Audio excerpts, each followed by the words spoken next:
పరిశోధన ద్వారా అన్వేషిస్తున్నాం. మీ మనసులో తొంగి చూడటానికి సహాయం చేయండి. మీ మనసులో దాగిన భావాలు నాకు తెలియచేయండి.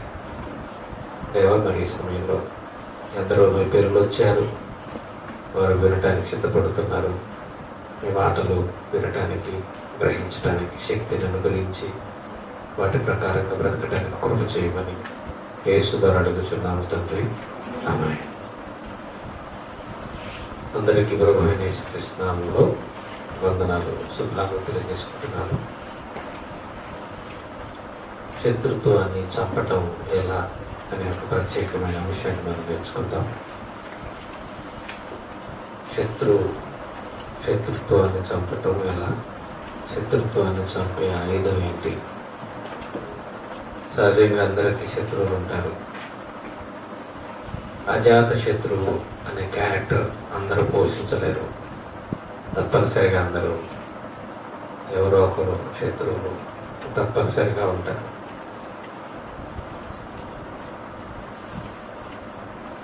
శత్రుత్వాన్ని గురించి మనం మాట్లాడుకుంటే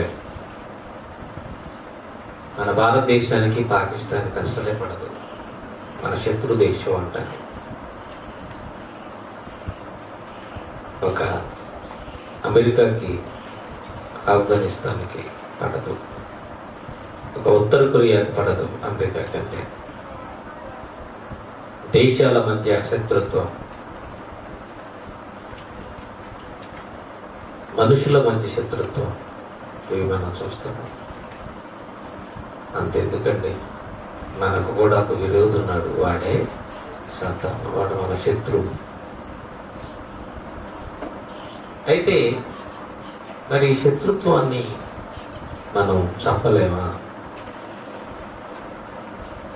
చంపగలిగితే దానికి దేవుడిచ్చిన ఆయుధాలేంటి? ఇవి మనం పాఠం ద్వారా క్లుప్తంగా తెలుసుకుందాం. ఆచరణ కొంచెం కష్టమే, కానీ దేవుడు ఒకటి చెప్పాడు అంటే అది మనుషులకు అసాధ్యమేమో, కానీ దేవుడికి సమస్తము సాధ్యమే అన్న సంగతి మనం మర్చిపోకూడదు. శత్రుత్వాలలో కూడా చాలా రకాల శత్రుత్వాలు ఉంటాయి. ఒక గ్రామం ఉందంటే ఆ గ్రామంలో ఒకరంటే ఒకరు పడని వారు ఉంటారు. ఆ నాయకుడికి ఈ నాయకుడికి పడదు. ఆ నాయకుడు ఎప్పుడు ఈయన గురించి మాట్లాడతాడు, ఈ నాయకుడు ఎప్పుడు ఆయన గురించి మాట్లాడతాడు. ఇది మనకి కామన్గా తెలిసిందే. ఒక విచిత్రమైన శత్రుత్వాన్ని మీ ముందు పెడతారు. ఒక కుటుంబంపై ఒకరికి పగ, ద్వేషం, శత్రుత్వం.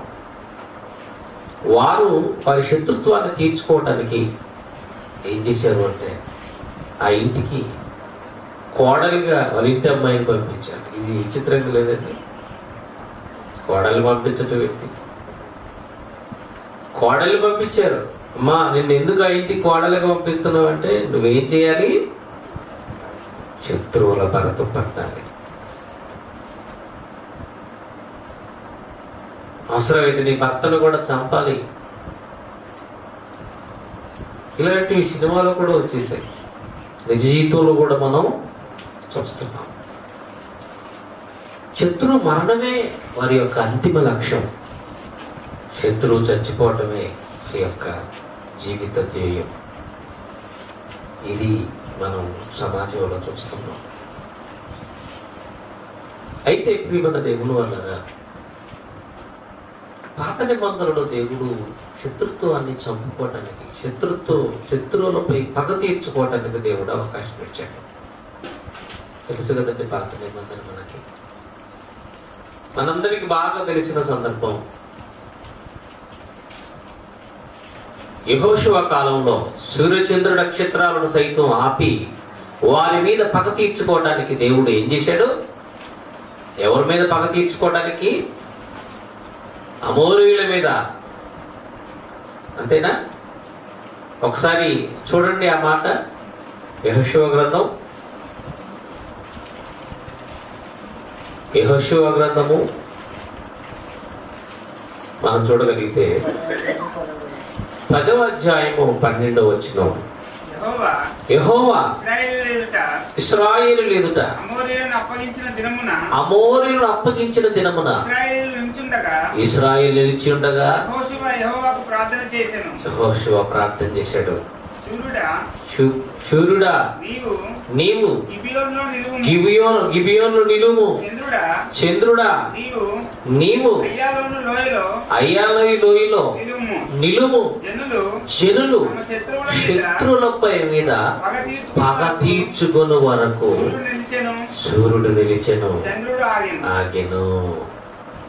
ఇశ్రాయేలీలు అమోరీయుల మీద పగ తీర్చుకోవడానికి దేవుడు సూర్య చంద్ర నక్షత్రాలను సైతం ఒక 24 గంటలు స్తంభింపచేశాడు. అంటే ఆ రోజు శత్రువుల మీద పగ తీర్చుకునే అధికారం ఆనాటి జనాంగానికి, ముఖ్యంగా తన ప్రజలను ఇశ్రాయేలుకు దేవుడు ఇచ్చాడు. ఇచ్చాడండి.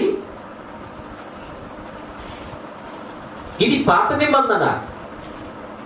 పాత నిబంధనలో అయితే పగ తీర్చుకోవాలి. కానీ కొత్త నిబంధనలో పగ తీర్చుకోవటానికి లేదు. పగ మనం తీర్చుకోకూడదు. బైబిల్లో కాలాన్ని బట్టి జరిగిన మార్పులు మనం చూడాలి. కాలాన్ని బట్టి దేవుడు చేసినటువంటి తన నిర్ణయాల నుండి మార్పును మనం గమనించి, దేవుడు అక్కడ పగ తీర్చుకోమన్నాడు, ఇక్కడ పగ తీర్చుకోవద్దు అన్నాడు. పగ తీర్చుట నా పని అని చెప్పాడు అని మనం గ్రహించాలి. అంటే పగ తీర్చుకోవద్దు. ఇక నువ్వు నీ సహోదరుని పట్ల పగను కనుపరచకూడదు అని దేవుడు చెప్పాడు. మరి ఏం చేయాలి? ఆ శత్రు శేషం అనేది లేకోకుండా శత్రువులో ఉన్నటువంటి ఆ శత్రుత్వాన్ని ఎలా చంపాలి? అలా చంపడానికి దేవుడిచ్చిన ఆయుధాలేంటి? దేవుడు తన గ్రంథములో సంఘానికి కొన్ని మాటలు తెలియజేశాడంటే, ఏమంటే సంఘాన్ని గురించిన ప్రవచనం మనకి యెషయా గ్రంథం 2వ అధ్యాయంలో కనబడుతుంది కదా. సంఘాన్ని దేవుడు ఎలా ప్రారంభించబోతున్నాడో, సంఘం పట్ల దేవుని ఉద్దేశం ఏంటో, ఆ సంఘం ఎలా ఉంటుందో యెషయా గ్రంథం 2వ అధ్యాయంలో సంఘాన్ని గురించిన ప్రవచనం ముందుగానే భవిష్యత్తు ఎరిగిన దేవుడు తను చేయబోయే కార్యాన్ని గురించి మాట్లాడుతున్నాడు. ఒక్కసారి ఆ 2వ అధ్యాయము 4వ వచనం నుంచి 2వ వచనం చదువుకుందాం. అంత్య దినములలో పర్వతముల పైన యెహోవా మందిర పర్వతముల శిఖరమును స్థిరపరచబడి కొండల కంటే ఎత్తుగా ఎత్తబడును. ప్రవాహం వచ్చినట్లు సమస్తమైన అన్ని జనులు దానిలోనికి వచ్చెదరు. ఆ కాలమున సియోనులో నుండి ధర్మశాస్త్రము యెరూషలేములో నుండి యెహోవాకు బయలుదేరి వెళ్ళును. జనములు ఇక్కడి నుంచి అండర్లైన్ చేసుకోవాలి మీరు. జనములు గుంపులు గుంపులుగా వచ్చి యాకోబు దేవుని మందిరమునకు యెహోవా పర్వతమునకు మనము వెలుదము రండి. ఆయన తమ మార్గముల విషయమై మనకు బోధించును. మనము ఆయన త్రోవలలో నడుతుము అని చెప్పుకొందురు. ఆయన మధ్యవర్తి అయి అన్యజనులకు న్యాయం తీరుస్తాడు. అనేక జనములకు తీర్పు తీర్చును. వారు సంఘములో ఉన్నవారు తమ ఖడ్గములను నాగటి నక్కులుగాను తమ ఈటెలను మచ్చు కత్తులుగాను సాగగొట్టుకొందురు అన్నాడు. చూడండి ఇక్కడ. తర్వాత జనం మీదికి జనమిక ఖడ్గమెత్తక ఉందురు. అంటే సంఘం ప్రారంభమైన నాటి నుండి శత్రువులపై పగ తీర్చుకోవటం, శత్రుత్వం అనేది లేకోకుండా చేయటానికి సంఘములో ఉన్నవారు ఏం చెయ్యబోతున్నారో దేవుడు ముందుగానే ప్రవచన విత్తి మాట్లాడుతున్నాడు. యుద్ధము చేయ నేర్చుకొనుట మానివేస్తారు. నాగటి నక్కులుగా నడుచుంటే ఆ మాట చదవండి, ఎంత బాగుంటుందా. వారు తమ ఖడ్గాన్ని ఏం చేస్తారు? నాగటి నక్కులుగా చేస్తారు. తమ ఈటలను మచ్చు కత్తులుగాను సాగగొట్టుదురు. ఏమండి, వారికి ఉన్నటువంటి ఖడ్గాలని మచ్చు కత్తులుగా సాగదీస్తారు అంటున్నాడు. ఇలా ఎందుకు దేవుడు ఆయుధాలు ఉపయోగించి శత్రువులపై దాడి చేయవలసినటువంటి వారిని నాగటి నక్కులుగా చేసేసుకుంటారు, వారి కత్తులను ఏమండి సాగతీసేస్తారని దేవుడు ఎందుకు చెబుతున్నాడు అంటే, శత్రువులపై పగ తీర్చుకునే స్టైల్ దేవుడు మార్చేసినట్టు, శత్రువులపై పగ తీర్చుకునే ఆ విధానం దేవుడు కొత్త నిబంధన సంఘానికి మార్చినట్టుగా మనకి అర్థమవుతుంది. నీకెవరైనా శత్రువులు ఉన్నారా? ఉండకూడదు. క్రైస్తవులకి శత్రువులు ఉండకూడదు. ఒకవేళ ఉంటే నీ సైడ్ ఉండకూడదు, ఆడి సైడ్ ఉందంటే వాడు పగ పెంచుకుంటే, వాడు ద్వేషం పెంచుకుంటే దానికి మనం బాధ్యులం కాదు. కానీ మనం మాత్రం ఎవరి మీద పగ, ద్వేషం ఇవి ఉండకూడదు. వారిని మనం ద్వేషిస్తూ పగ పెంచుకొని వారిని మనం ఏమంటే లోక సంబంధమైన పగ, ద్వేషాలు వారి మీద కనపరచకూడదు. ఎందుకంటే మన ఖడ్గాలని నాగటి నక్కులుగా చేసుకోమని చెప్పాడు దేవుడు. మన ఖడ్గాలని నాగటి నక్కులుగా చేసుకోమన్నాడు. మన ఆయుధాలను వాటిని సాగదీసేసేయమన్నాడు. వాడకొకటి పక్కన పడేయమన్నాడు. పనికిరాని వాటికి చేసేస్తానంటున్నాడు. ఈరోజు శత్రువులను చంపడానికి వాడే ఆయుధాలు ఏంటంటే రకరకాలుగా ఉన్నాయి. ఒకటి కత్తి వాడతారు, అంతేనా? కత్తి వాడతారు. లేదంటే బలవంతుడైతే బండలతో, రాళ్లతో కొట్టి చంపుతారు, అలాంటివి కూడా ఉన్నాయి. లేదు అనంటే తడిగుడ్డలు పెట్టి చంపే వాళ్ళు కూడా ఉన్నారు. అలాంటి వాళ్ళు లేదా? ఉన్నారు. తడిగుడ్డలతో చంపే భక్తులు కూడా ఉన్నారు. లేదంటే పీక విసికి చంపే వాళ్ళు కూడా ఉన్నారు. లేదంటే ఉరితాడేసి చంపే వాళ్ళు కూడా ఉన్నారు. అంటే ఒక మనిషిని చంపడానికి ఎన్ని రకాల పద్ధతులు ఉన్నాయో లోకంలో అన్ని రకాల పద్ధతులు కూడా మనం చూస్తున్నాం ఈరోజు శత్రువుని చంపడానికి. ఎన్నో ప్రయోగాలు. ఏమంటే ఒక విచిత్రమైన యథార్థమైన గాథ టీవీలో వచ్చిందండి. ఎంత పగండి ఆ భార్యకి భర్త అంటే, ఎంత పగండి. ప్రియుడితో కలిసి రాత్రి పడుకున్న తర్వాత వాడి తలకి మేకు దించి వాడిని చంపేశారండి. మేకు చిత్త మేకు తీసుకొని కోటేశారు, అంతే. పాపం చచ్చిపోయాడు. అయితే ఇది బయటికి రాలే. బయటికి ఎలా వచ్చింది? వీడిని తీసుకెళ్ళి ఆ సమాధి చేశారు. అయ్యా నా భర్త చచ్చిపోయాడు నావంటుంది. ఎలా చచ్చిపోయాడో అర్థం కావట్లేదు. ఆ ఒక్క మేకు మాత్రమే దిగింది, కానీ వాడు చనిపోయాడు. రక్తం అంతా తుడిచేశారు, ఎవరు గమనించలేదు. చచ్చిపోయి పాతి పెట్టి వచ్చేసారు. ఒకనొక దినాన్న అదే సమాధి దగ్గర మరొక సమాధి ఒక వ్యక్తిని పాతి పెడుతుంటే ఈ పుర్రె బయటపడిందట. ఆ పుర్రులో చీల కనపడిందట. ఇది పోయే కాలం కాకపోతే చచ్చిన వాడిని కూడా సైతం వాడి శవాన్ని, అంటే ఆ పుర్రులోని ఆ చీల దొరికిపోయి, ఆ పుర్రు దొరకటం ఏంటి, ఆ పుర్రుకున్న చీల దొరకటం ఏంటి, అది ఎంక్వైరీకి పెడితే చివరికి మళ్ళీ భార్యని సంబంధించిన వాళ్ళని ఎంక్వైరీ చేస్తే ఆ తర్వాత బిడ్డ చంపిన వాళ్ళు చెప్పటం ఏంటండి? అప్పుడే బయటపడొచ్చుగా. కొన్ని విచిత్రాలు అలాగే జరుగుతాయి లోకంలో. అందుకనే రహస్యమైనది ఏది కూడా నాగదు. ఏదో ఒక రోజు అది ఏమవుతుంది, బయటకు వస్తుంది. మనం అనుకుంటాం ఏం పర్లేదు లేని, ఎవడు చూడట్లేదు లేని. కానీ దేవుడు అనుకున్నాడంటే అది ఖచ్చితంగా ఒక రోజు బయటికి రావాల్సిందే. ఎవడో సమాజం ఎవరినో పాతి పెట్టాలని తీసుకెళ్ళి అక్కడ తవ్వటం ఏంటి, ఆ తవ్వుతున్న సమయంలో ఆడి పుర్రె బయటపడటం ఏంటి, ఆ పుర్రెకి చీర అలాగే ఉండటం ఏంటి, వాళ్ళకు డౌట్ వచ్చి పోలీసులకు ఇన్ఫర్మేషన్ ఇవ్వటం ఏంటి. సరే, ఇలాంటివి సమాజంలో జరుగుతున్నాయి. శత్రువుల మీద ఇలా, అంటే భార్య మీద భర్త మీద భార్య పగపించుకొని ప్రియుడితో కలిసి చేసిన గొప్ప నాటకం అండి. నాటకీయ పరిణామం అండి. అలాంటి వాళ్ళు కూడా ఉన్నారు. తడిగుడ్డలతో చంపేవాళ్ళు, ఏమంటే మేకులు తీసి చంపేవాళ్ళు, గొంతు కోసి చంపేవాళ్ళు, గొంతు నిలిమి చంపేవారు, తాడు బిగించి చంపేవాళ్ళు, తడిగుడ్డలతో చంపేవారు, రాళ్లతో గుద్ది చంపేవాళ్ళు. ఇవన్నీ శత్రువులను చంపటానికి ఉపయోగిస్తున్న ఆయుధాలు. అయితే దేవుడు అంటున్నాడు, వారి ఖడ్గాలను ఏం చేయాలి? మీరు ఏం చేయాలి? వాళ్ళు చదువునా? వారు తమ ఖడ్గములను నాగటి నక్కులుగా. నాగటి నక్కులు అంటే ఎలా ఉంటాయి చూడండి. నాగులి దున్నుతున్న సమయంలో రైతు దున్నే నాగులు నక్కు ఇలా వంక తిరిగి ఉంటది, భూమి లోపలికి ఇలా పాతుకుపోయి ఉంటది. దాన్ని ఇలా వెళ్ళుకుంటూ పోతుంటే ఒక పొరంత భూమి పొర చీల్చుకొని పక్కకు పడుతుంది. అంటే ఒక ఖడ్గం ఉందంటే దాన్ని ఎవరిలో పెట్టి ఒక రోజున తీయాలి. కానీ ఆ ఖడ్గం కూడా నాగటి నక్కులుగా చేసుకుని దేనికో వాడాల్సిన పరిస్థితి వస్తుందంటే, మీరు ఆయుధాలు ఉపయోగించకండి, శత్రువులు ఉపయోగించే ఆయుధం మీరు నాగటి నక్కులుగా చేసుకోవాలి అన్నాడు. అంత గొప్ప ప్రవచనం చెప్పాడు చూడండి. ఎంత గొప్ప ప్రవచనం అంటే, అసలు మనకి శత్రుత్వం అనేది ఉండకూడదండి. మనం ఎవరి మీద కూడా పగ తీర్చుకునే పని అస్సలు చేయకూడదండి. ఇది మనం తెలుసుకోవాలి. సామెతల గ్రంథము 25వ అధ్యాయము 21 నుంచి మనం చదువుతుంటే చూడండి ఏమంటున్నాడు. సామెతల గ్రంథం 25వ అధ్యాయం 21 ఏమంటున్నాడు?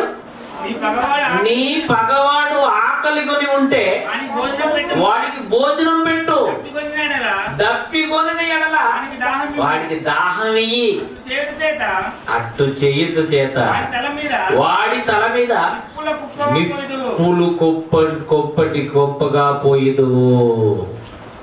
నీ శత్రువు ఆకలి కొని ఉంటే నువ్వేం చేయాలంటున్నాడు? శత్రువు మీద పగ తీర్చుకోండి. శత్రువు దొరికాడండి విడిచిపెడతాడండి ఎవడన్నా? దొరికడానికి విడిచిపెడతారా? ఆ రాయలసీమ ఆ ప్రాంతాలకు వెళ్ళిపోతే ఇప్పటికీ ఫ్యాక్షనిజం అనేది బొసలు కొడుతూనే ఉంటుంది. ఆయా సందర్భాలలో ఒక వ్యక్తి మీద అటాక్ చేస్తే ఆ వ్యక్తికి సంబంధించిన వాళ్ళు మళ్ళీ రెడీగా ఉంటారు మరొక రోజున వారికి సంబంధించిన వారు అటాక్ చేయాలని. అంతే కదండి చూస్తున్నాం. ఒక పరిటాల రవి ఎలా చనిపోయాడు, ఒక మధ్యల సూర్య ఎలా చనిపోయాడు. ఈరోజు ఫ్యాక్షనిజంలో ఉన్నటువంటి కుటుంబాలన్నీ రక్త చరిత్రగా మారిపోయాయి. కారణం, వీడు వాడిని చంపితే వాళ్ళ సంబంధించిన వాళ్ళని చంపడానికి వాళ్ళు బాగా వేయటం, మరొక దినాన్న వారిని పట్టుకోవటం, వారిని చంపటం. కొంచెం కాలమే గ్యాప్, వీడిని చంపుతారు, కొంతకాలానికి వాళ్ళ సంబంధించిన వాళ్ళు వీళ్ళ కుటుంబాలు చంపుతారు. వాళ్ళ కుటుంబంలో ఉన్న వారిని కొంతకాలానికి చంపేస్తారు.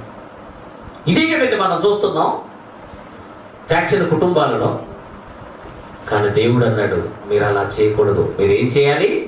మీ శత్రువు ఆకలిగానే ఉంటే వాడికి నువ్వేం పెట్టాలి? భోజనం పెట్టాలి. ఇంత పెద్ద మనసు, ఇంత ఉదార స్వభావం, ఇలాంటి ద్వేషం లేని మనసు నీకు రావాలని దేవుడు కోరుకున్నాడు. శత్రువు కనపడతాం. ఎందుకంటే మనకు పగవాడు పడనవాడు పక్కన వెళ్ళిపోతుంటేనే వాడిని మెరమెర చూపులతో చంపేస్తుంటాం కదండి. అలాంటిది వాడిని ఇంటికి తీసుకొచ్చి భోజనం పెట్టడం అంటే ఎంత కష్టమైన పని చెప్పండి. ఎంత కష్టమైన పని. శత్రువు వాడు ఆ రోడ్డు మీద అలా నడుచుకుంటూ వెళ్ళి పడనవాడు నడుచుకుంటూ వెళ్తూ వాడు ఏదో కాసింత నోట్లో ఏదో ఉమ్మొచ్చి అని ఆడ కూసినా కదా, చూసినా నన్ను చూసినట్టు ఆ టైప్ మనం వెంటనే కరెక్ట్ అయిపోతాం వాడికి కదా. నన్ను చూసే వస్తున్నాడు చూసారా అని అంటారు. కానీ ఆడిని ఇంటికి పిలిచి భోజనం పెట్టమన్నాడంటే దేవుడు. ఇది ఖడ్గాని నాగటి నక్కులుగా చేయటం అంటే, లోకంలో కత్తి దూసే ఖడ్గాన్ని నాగటి నక్కులుగా చేసుకోవటం అంటే ఇదే. శత్రువు కనపడితే, శత్రువు నీకు దొరికితే నువ్వు చంపటం కాదు వాడిని నీ ఇంటికి తీసుకొచ్చి భోజనం పెట్టు. వాడు దాహంగా ఉంటే నీళ్ళి. పాత నిబంధనలు అయితే ఇశ్రాయేలుకు పగ తీర్చుకునే అధికారం ఇచ్చాడు, అవకాశం ఇచ్చాడు. ఇప్పుడు నువ్వు పగ తీర్చుకోకూడదు. నీ పగస్తుడు నీకు కనపడితే వాడికి నువ్వు భోజనం పెట్టాలి, దాహం ఇవ్వాలి. ఇదే ఖడ్గాన్ని నాగటి నక్కులుగా చేసుకోవటం అంటే. ఖడ్గాన్ని ఎక్కడ వాడాలి? యుద్ధంలో వాడాలి. నాగలి నక్కుగా భూమిని దూరటానికి వాడటం ఏంటండి? నాకు అర్థం కావట్లేదు. నాగటి నక్కులుగా ఖడ్గాలు నాగటి నక్కులుగా చేసుకోవటం అంటే అదే. మరి అవకాశం దొరికిన వాడిని చంపటం కాదు, భోజనం పెట్టి వాడిని బ్రతికించాలి. అది శత్రుత్వాన్ని చంపటానికి దేవుడు వాడవన్న ఆయుధము. నిజమండి. భోజనం పెట్టి చంపేయాలి వాడిని. భోజనం పెట్టాలి, విషం పెట్టి చంపేయడం కాదు, విషం పెట్టి చంపేయమని కాదు. ఆడికి భోజనం పెట్టి కడుపార తినేలాగా చేస్తే వాడికి ఉన్న ద్వేషం మొత్తం మన మీద పోతుంది. ఇది ఇలా చంపమన్నాడు శత్రుత్వాన్ని, ఇలా చంపమన్నాడు శత్రువుని, ఆ శత్రువులో ఉన్న ద్వేషాన్ని. ఎప్పుడైనా మీ శత్రువులు మీరు ఇంటికి పిలిచి భోజనం పెట్టారా? మీరు మన తండ్రి కోరుకున్నది అదే.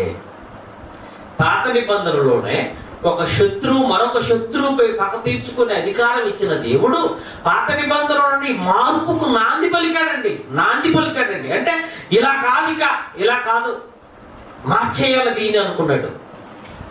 ఇలా కాదు, మార్చేస్తుంది అనుకున్నాడు దేవుడు. విధానం మార్చేయాలనుకున్నాడు దేవుడు. అని ఇక నువ్వు శత్రువు దొరికితే నువ్వు వాడిని చంపటం కాదయ్యా, కాదు, నువ్వు వానికి భోజనం పెట్టాలి. ఇది నిజమా? నిజమండి. అలా భోజనం పెట్టి శత్రుత్వాన్ని మాన్పించిన ఒక సందర్భం పాత నిబంధనలోనే మీకు నేను చూపిస్తాను. శత్రువుకు భోజనం పెట్టి వాడు కడుపార తిన్న తర్వాత వారితో యుద్ధం మానేసి ఇక మళ్ళీ ఎప్పుడు వారి వీరికి యుద్ధానికి రాకుండా చేయించిన సందర్భం ఉంది బైబిల్లో. అది ప్రవక్తల నోట దేవుడు పలికించి ఒక రాజుకు దేవుడు సలహా ఇచ్చి నువ్వు ఇలా చేయని ఎలీషా ప్రవక్త ద్వారా దేవుడు ఇశ్రాయేలు రాజుకు సలహా ఇచ్చాడు. ఇశ్రాయేలు శత్రువులపై పగ తీర్చుకున్న సందర్భం మనం చూస్తున్నాం. కానీ అదే ఇశ్రాయేలులకి దేవుడు ప్రవక్తగా ఎలీషాని ఇస్తే ఆ ఎలీషా ఈ సలహా ఇస్తున్నాడు. ఎలీషాకు దేవుడు చెబితే ఆ ఎలీషా ఇశ్రాయేలు రాజుకు చెబుతున్నాడు, ఇక నువ్వు వారిని చంపటం కాదయ్యా, చంపటం కాదు, నువ్వేం చేయాలో తెలుసా? ఏం చేయాలో తెలుసా? చూడండి, బైబిల్లో రాయబడిన మంచి ఘట్టం. దినవృత్తాంతం 2వ గ్రంథము, రాజుల 2వ గ్రంథము 6వ అధ్యాయం. ప్రియమైన దేవుని వాళ్ళరా, రాజుల 2వ గ్రంథం 6వ అధ్యాయం 21 నుంచి 23 వరకు మనం చదువుకుందాం. 21 నుంచి 23 వరకు మనం చదువుకుందాం. చూడండి, ఏమండి? అంతటి ఇశ్రాయేలు రాజు వారిని పార చూచి నాయనా వీరిని కొట్టి చంపాలా అంటున్నాడు. చూడండి, ఎందుకంటే రాజుగారికి దేనిగారు విడిచిపెడతారని చెప్పండి. వీరంతా ఎవరు అనుకున్నారు? సిరియనులు ఇశ్రాయేలు శత్రువులు. వీరిని కొట్టి చంపమంటావా అని ఎలీషాని అడుగుతున్నాడు. దొరికిపోయారు. ఇక సిరియా వారు దొరికిపోయారు ఇశ్రాయేలులకి. వారిని దేవుడు అప్పగించాడు వారి చేతికి. అడ్డంగా బుక్ అయిపోయారు. ఇక ఇంకేం లేదు, చుట్టూ ముట్టడి వేశారు సిరియనులను ఇశ్రాయేలు. రాజు రెడీగా ఉన్నాడు. ఏం చేయాలంటున్నాడు చూడండి, 21 వచనంలో, వీరిని కొట్టుదునా అని ఎలీషా ప్రవక్తను అడుగుతుంటే అతడు నీవు వీరిని కొట్టవద్దు, నీ కత్తి చేతను నీ వింటి చేతను నీవు చెరపట్టిన వారినైనను కొట్టుదువా, వారికి భోజనము పెట్టించి వారు తిని బాగా తాగిన తర్వాత వారు తమ యజమానుని యొద్దకు వెళ్ళుదురని చెప్పాను సలహా ఇస్తున్నాడండి ఎలీషా ప్రవక్త. ఏంటి నిజంగా బైబిల్లో రాయబడిన సందర్భం ఏంటండి బాబు? బైబిల్లో దేవుడు రాయించిన సందర్భం ఎలీషా ప్రవక్త ద్వారా శత్రువులపై పగ తీర్చుకునే విధానాన్ని ఆనాటి ఇశ్రాయేలు రాజుకే దేవుడు బోధ చేయించాడు. చూడండి, ఆనాటి ఇశ్రాయేలు రాజుకే దేవుడు బోధ చేయించాడు. దొరికిపోయారు సిరియనులు, ఇక చంపటమే తరువాయి. ఏం చేయమంటామని ప్రవక్తను అడిగితే మంచోడండి నిజంగా రాజు. ఏం చేయమంటావని అడిగాడు. కొట్టి చంపమంటావా అంటే వద్దు, నీకున్న ఆయుధాలతో ఈటతో వీటి చంపేద్దాం అనుకుంటున్నావా? వద్దు, వారికి భోజనం పెట్టు. వారు బాగా తిని తాగిన తర్వాత వారి ఇంటికి వారి యజమాని ఎత్తుకు వారు వెళ్ళిపోతారని చెబితే ఆ తర్వాత ఏం చేశాడో చూడండి రాజుగారు. అతడు వారి కొరకు విస్తారమైన భోజన పదార్థములు సిద్ధపరచగా వారు అన్నపానాలు పుచ్చుకొని రాజు సెలవు పొంది తమ యజమానుడి యొద్దకు పోయిరి. అప్పటి నుండి సిరియానుల దండువారు ఇశ్రాయేలు దేశములోనికి దాడి చేయటం వచ్చుట మానిపోయాను. ఏమంటే 21 నుంచి 23 వరకు ఉన్న భాగం మనం చక్కగా గుర్తు పెట్టుకుని అండర్లైన్ చేసుకోవాలంటే ఏం ప్లాన్ ఇచ్చాడంటే దేవుడు, ఏమి స్కెచ్ చేశాడండి దేవుడు? శత్రుత్వం చంపటం అంటే అలా కాదు. ఇప్పుడు నువ్వు వాడిని చంపుతావు, వాళ్ళు ఒకరోజు నీకు బాగా వేస్తారు, నువ్వు దొరికితే నిన్ను చంపేస్తారు. ఇలా శత్రుత్వం రోజు రోజుకి ఏమైపోతా ఉంటది? పెరిగిపోతా ఉంటది. కాబట్టి ఇది కాదు. ఎలీషా ప్రవక్త ఇదిగో రాజుకి ఇలా చెప్పు అని దేవుడు చెబితే ఆత్మపూర్ణుడే అని చెప్పాడండి. చెబితే రాజు అనుసరించాడండి.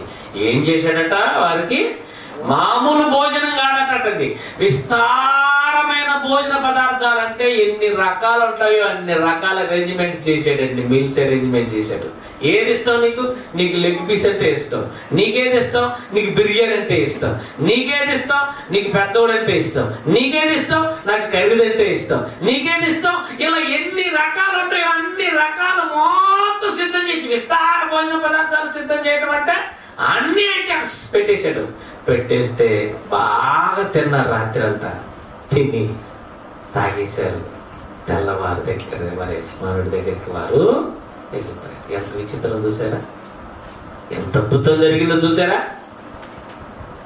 తెల్లవారుజాము యజమానింటికి వెళ్ళిపోయి వాళ్ళు చెప్పారు, అయ్యా వాళ్ళు మనం చంపటానికి మనం వెళ్ళాము, కానీ మనం ముట్టడి వేశారు. ముట్టడి వేసి మనల్ని చంపే అవకాశం వారికి ఉంటే అలా ప్రవక్త చెప్పాడు, అయ్యా మేము బతికిపోయావో లేదంటే మేము చచ్చిపోయేవాళ్ళయ్యా, మమ్మల్ని చంపకోకుండా బ్రతికించి వారి ఇంట్లో వారు అందరూ కలిసి మాకు కడుపు నిండా భోజనం పెట్టి వారు మా మీద ప్రేమ చూపించారయ్యా, మమ్మల్ని బ్రతికించారయ్యా భోజనం పెట్టి. రాత్రి అంతా వారికి మాకు ఆనందమే తప్ప అసలు ఆ శత్రువులన్న ఫీలింగ్ కలగలది అని వీళ్ళు వాళ్ళ రాజుగారికి చెప్పారు. వాళ్ళ రాజుగారు వారందరూ కలిసి ఏంటి ఇలా మారిపోయారు ఇశ్రాయేలు, ఇక మన వాళ్ళతో మన శత్రుత్వం వద్దు అని ఆ దండు ఏ రోజు కూడా ఇశ్రాయేలు మీదకి రాలేదట. ప్రియమైన దేవుని పిల్లలారా, అంటే శత్రుత్వాన్ని చంపే ఆయుధం భోజనం. అర్థమైందండి? కాబట్టి మీకు ఎవరు శత్రువు అనుకోండి, బాగా కోపంతో ఇంటి మీదకి వచ్చాడు అనుకోండి,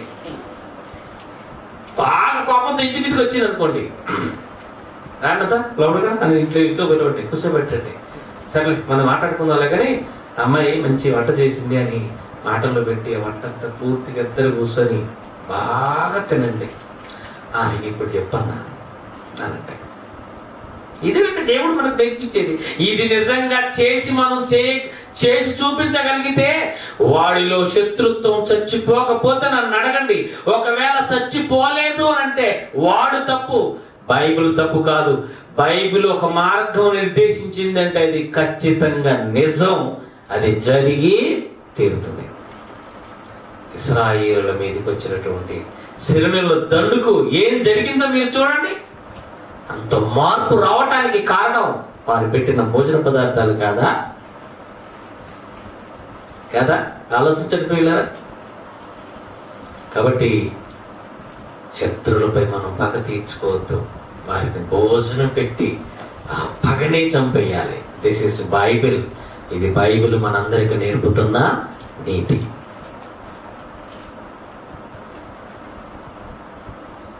ఆలోచించండి. క్రైస్తవుడికి శత్రువు ఉండకూడదు. ఉన్నాడంటే క్రైస్తవుడిగా సరైన పాత్ర పోషించట్లేదన్నమాట. నేను ఎవరు ద్వేషిస్తున్నా, ఎవరు నీ మీద పగ పెంచుకుంటున్నా, ఎవరు నిన్ను ద్వేషిస్తున్నా, ఎవరు నీ మీద కాని మాటలేమో పలుకుతున్నా, ఎవరు నీ పట్ల తప్పుగా ప్రవర్తిస్తున్నా వారందరి పట్ల నువ్వు చేయవలసింది ఇదే. దేవుడు చూపించిన మార్గం, దేవుడు చూపించిన దిశా నిర్దేశం ఈ ప్రపంచానికి. నిజంగా దేశాల మధ్య శత్రుత్వాలు ఉన్నాయి, దేశాల మధ్య పగలు ద్వేషాలు ఉన్నాయి, సరిహద్దు సంబంధమైనటువంటి వివాదాలు ఉన్నాయి. వీటన్నిటిని పరిష్కరించడం చాలా సులువండి. కానీ మనిషికి పరిష్కరించుకోవటం ఇష్టం లేదండి. ఏం చేయాలో తెలుసా? పాకిస్తాన్కి ఇండియాకి పడదు. ఏం చేయాలి? ఈ ప్రజలు ఏం చేయకూడదు? నాయకులు ఎవరైతే ఉన్నారో, ఈ దేశ ప్రధాని ఎవరైతే ఉన్నారో ఆ దేశ ప్రధానితో మాట్లాడి ఆయన దగ్గరికి వెళ్ళటం కానీ ఆయన ఈయన దగ్గరికి వెళ్ళటం కానీ చక్కగా జరిగి ఇద్దరు మంచి భోజన కార్యక్రమం, ఈయన దగ్గరికి ఆయన వస్తే ఆయనకు ఆతిథ్యం ఇచ్చి చక్కని భోజన పదార్థాలతో ఎవరిని కూర్చొని మాట్లాడుకుంటే సమస్య అంతా పరిష్కారం అవుతుందండి తిన్న తర్వాత. కానీ ఎక్కడండి ఇక్కడ చెప్పండి. ఈరోజు శత్రుత్వం పెరిగిపోతుంది. దేశాల మధ్య, మనుషుల మధ్య ద్వేషం, పగ రగిలిపోతున్నాయి. దానికి కారణం వారిలో ప్రేమ లేకపోవడం. ప్రేమ వాడిలో ఉన్న పగను చంపుతుంది. ప్రేమతో వాడికి భోజనం పెడితే వాడిలో ఉన్న ద్వేషం, పగ, అసూయ అన్నీ చచ్చిపోతాయండి. యేసు అలాగే చేశాడు. యేసుక్రీస్తు అండి తన శిష్యులు 12 మందిని కూర్చోబెట్టుకున్నాడు. అది లాస్ట్ సప్పర్ అంటే చివరి రాత్రి భోజనం. చివరి రాత్రి భోజనం అది. ఇక ఆ తర్వాత యేసుక్రీస్తు అప్పగించబడిపోతాడు. అప్పగించబడిపోయే సందర్భం. అప్పుడు తన శిష్యులందరినీ కూర్చోబెట్టుకున్నాడు. తనకి భోజన బల్లలో పాలు పంపులు కలిగించాడు, రొట్టెనిచ్చాడు, ద్రాక్షారసం ఇచ్చాడు, తాగారు. ఆ తర్వాత పాదాలు పట్టుకొని కడుగుతున్నాడు ఆయన.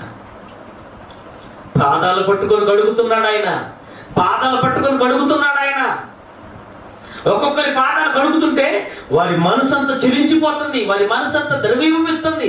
ఏంటి నా ప్రభువు నా పాదాలు పట్టుకోవటం ఏంటి? నా గురువు నా పాదాలు పట్టుకోవటం ఏంటి అని వారి మనసంతా ద్రవించిపోతుంది. ఒక్కొక్కరు కరిగిపోయారు, కానీ ఒక్కడు మాత్రం కరగలేదండి. భోజనం తిన్నాడు, ఆయన పెట్టిన పానీయం తాగాడు, ఆయన పాదాలు పట్టుకోనిచ్చాడు. అయిన వాడిలో ఉన్న ఆ అప్పగించాలన్న ద్వేషం పోలేదు. కొంతమందికి పోదు కూడా. చివరికి వారి గదేంటో తెలుసా? యూదా ఇస్కరియోతు ఏ విధంగా అయితే ఉరిపోసుకొని చచ్చాడో, ఇస్కరియోతు యూదా ఏ విధంగా అయితే ఉరిపోసుకొని చచ్చాడో, అదే చివరికి వారి గతి. అలాగే ఉరికొంపోయి ఎక్కాడు ఒక రోజున. ఎవరు చూడండి, ఎస్తేరు గ్రంథంలో ఒక వ్యక్తి భోజనం పెట్టినా మానలేదండి. యూదులందరి నాశనం కొరకు ఎదురు చూస్తున్నాడు. ఒక రోజున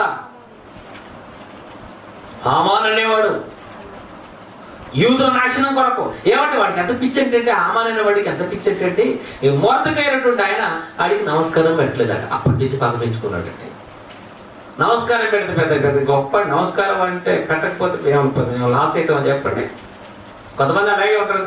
నమస్కారం పెట్టాలి, వీళ్ళు కాలు పెట్టాలి, ఆడు పెడితేనే మంచోడు అనిపించుకుంటాడు. మంచోడు అనమాట ఆడి దృష్టిలో. ఎంత మూర్ఖుడంటే మొరదెకై నమస్కారం పెట్టలేదని హామాను పగ పెంచుకున్నాడండి. ఎస్తేరు ఏం చేసిందో తెలుసా? వీడు పగస్తుడు అని తెలిసి ఏం చేసిందో తెలుసా? ఒక్కసారి ఎస్తేరు కింద 7వ అధ్యాయం 1వ వచనం చదవండి.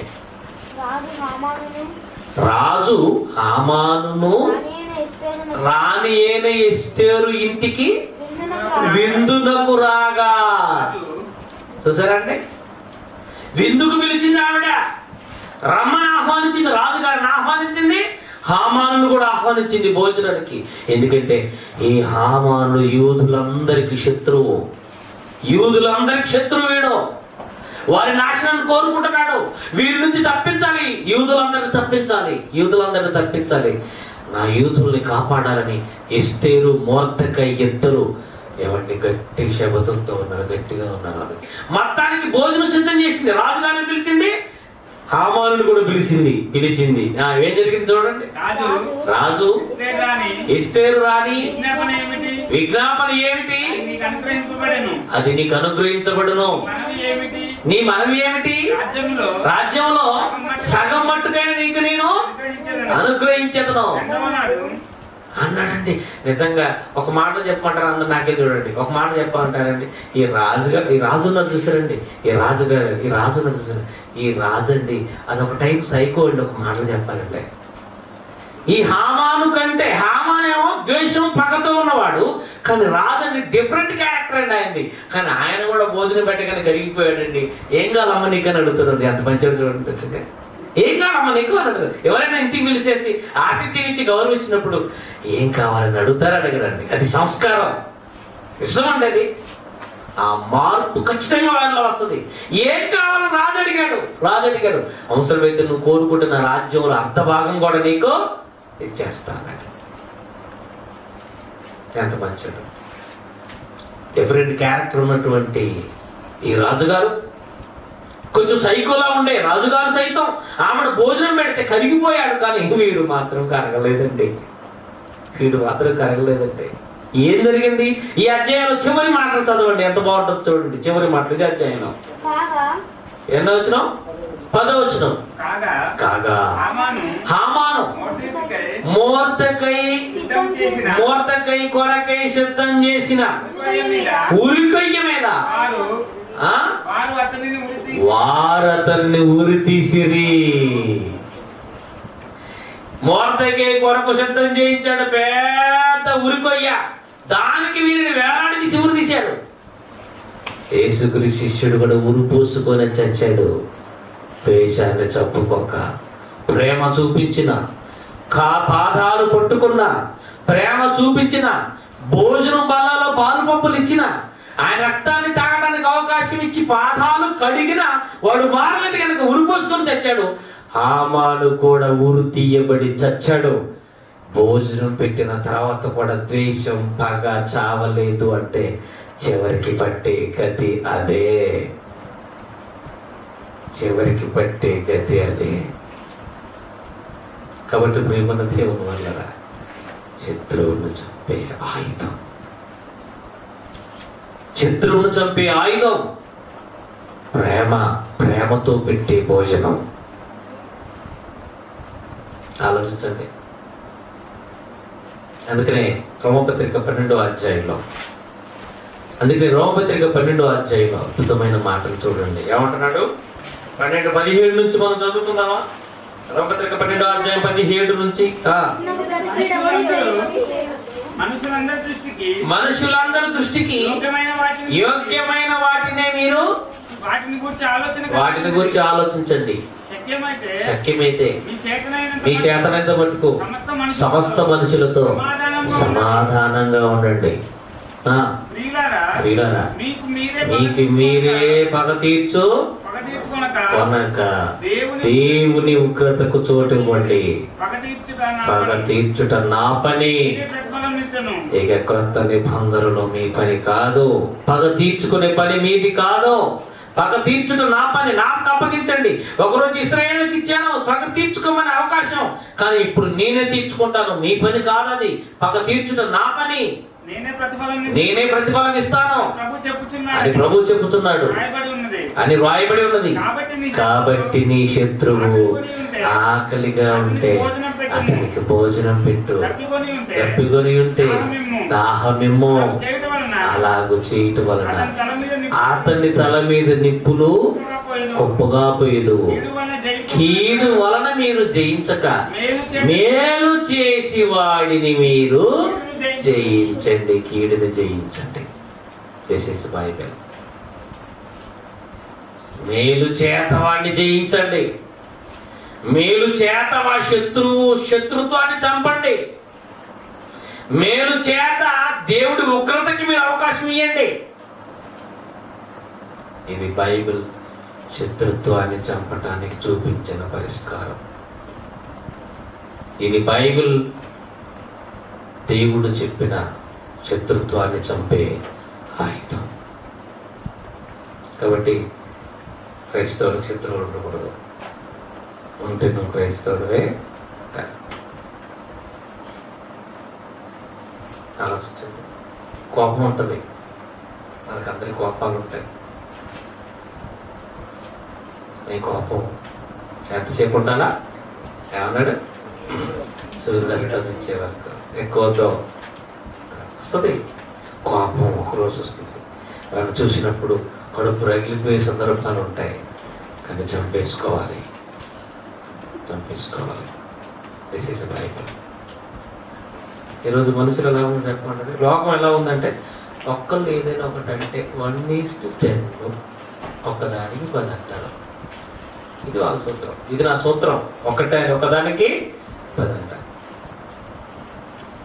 కానీ ఏమన్నాడు దేవుడు అంటే, నీ శత్రువుని నువ్వు ప్రేమించాలి, ఆకలి ఉంటే భోజనం పెట్టాలి, దాహంగా ఉంటే దాహం ఇవ్వాలి, నేను క్షమించిన వారిని నీవు దీవించాలి. అలా దీవించేవాడే క్రైస్తవుడు. మన నోట దీవెన వచనమే తప్ప శాపవచనం రాకూడదు. అలా శపించేవాడు సాతాను, దీవించేవాడు దేవుడు, క్రైస్తవుడు. మేలు చేత వాడిని జయించడం, మేలు చేత జయించడం. కాబట్టి ఇది బైబిల్ దేవుడు చూపించిన పరిష్కారం. అంటే సిరిను దండులు ఏ విధంగా అయితే భోజనం పెట్టి వారిని మార్చేశారో, ఎలీషా ప్రవక్త చెప్పిన ప్రకారంగా దండునే మార్చేశారు. ఆ దేశానికి ఈ దేశానికి సిరియనులకు ఇశ్రాయేలుకు ఉన్న శత్రుత్వం మొత్తం మార్చిపోయింది. ఇక ఎన్నడూ వారి దరిదాపలు కూడా రాలేదు. వారి మీదకి దండయాత్ర చేయటానికి, దండెత్తడానికి వారు ఇక ఆలోచించి వాళ్ళు ఇక రాదలుచుకోలేదు. కారణం భోజనం పెట్టడం, చంపే అవకాశం ఉన్నా చంపుకోకుండా విడిచిపెట్టడం, ఆ రాత్రి వారికి భోజనం పెట్టడం, ఇష్టం వచ్చినంత భోజనం పెట్టి కడుపు నిండా తినేలా చేశారు. అందుకే ఆ రోజు నుంచి వారి మధ్య శత్రుత్వం చచ్చిపోయింది. మరి మన మధ్య ఉన్న శత్రుత్వాలు చావటం లేదంటే కారణం ఎవరిలో ఉంది లోపం? ఎవరిలో ఉంది? నీలో ఉందా? నువ్వు అనుసరించే విధానంలో ఉందా? నీకు ఇంక బుర్రకి వాక్యం ఎక్కలేదా? ఆలోచించండి. నీ బుర్రకి ఇంకా వాక్యం ఎక్కలేదా? అందుకేనేనా ఇప్పటికీ శత్రుత్వం చావలేదు? కాబట్టి ప్రియమైన దేవుని పిల్లలారా, క్రైస్తవుడికి శత్రుత్వం ఉండకూడదు. శత్రువు అనేవాడే లేడు. శత్రువును చంపే ఆయుధం ప్రేమ, భోజనం పెట్టడం, మేలు చేయటం, మేలు చేత కీడుని జయించటం. ఇది దేవుడు శత్రుత్వాన్ని చంపటానికి మనకు చూపించిన మార్గం. శత్రుత్వాన్ని చంపే ఆయుధాలు అర్థం చేసుకుంటారని ఆశపడుతూ ఈ మంచి అవకాశం ఇచ్చిన మా ప్రియులైన పిల్లలకు ప్రత్యేకంగా వందనాలు తెలియజేసుకుంటున్నా. మాటలు ముగిస్తున్నా, ప్రార్థన చేసుకున్నా. కళ్ళు మూసుకుంటూ ప్రేమగల తండ్రి మీకే వందనములు స్తోత్రం. మీ మంచి మాటలు మీ పిల్లలకు చెప్పారు. వీరిని అనుసరించడానికి సహాయం చేయమని ప్రార్థిస్తూ ఉంటున్నాం. మీరు బైబిల్లో ప్రతిదానికి పరిష్కారాన్ని చూపించారు నాయన, పరిష్కారాన్ని చూపించారు. మీ దగ్గర లేని, మీ దగ్గర అన్నిటికీ పరిష్కారం దొరుకుతుంది. అది గ్రంథంలో మాకు కనబడుతుంది. మేము వెతకాలంటే వెతికితే చాలు, మాకు అన్నీ దొరుకుతాయి. దేవా, మీ పిల్లలందరూ మరి ప్రతి ఒక్కరిని ప్రేమించేవారిగా, ప్రేమించి వారింటికి పిలిచి భోజనం పెట్టి వారికి ఆతిథ్యం ఇచ్చేవారిగా సహాయం చేయమని ప్రార్థిస్తూ, మీరు మాకు నేర్పించిన నీతి సమాజాన్ని సంస్కరించేది, సమాజానికి హితం. దేవా, ఆ హిత సంబంధమైన మాటలు మా బ్రతుకులు అన్వయించుకోవడానికి సహాయం చేయమని ప్రార్థిస్తూ, చక్కని కార్యక్రమాన్ని ఏర్పాటు చేసిన మా ప్రియులైన పిల్లలు తమ్ముడు ఆనందపాల్ మహేష్ అంటే జ్ఞాపకం చేసుకున్నాయినా. నిజంగా మీ పిల్లలు దినదినం ఎదుగుతుంటే చూస్తూ ఆనందపడే మొట్టమొదటి వ్యక్తిని నేనే.